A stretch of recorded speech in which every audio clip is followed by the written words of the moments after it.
We're going to play through the song, we'll come to the altar, and as this is happening, I want you to reflect on what are the things holding you back, what are the obstacles in this race.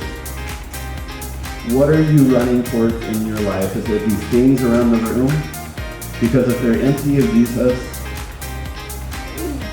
they will never feel complete. And as you're reflecting on this, if you are ready to put that aside, please just talk to a teacher. If you're comfortable, you can raise your hand right now and a teacher will come and pray with you and talk to you. Awesome.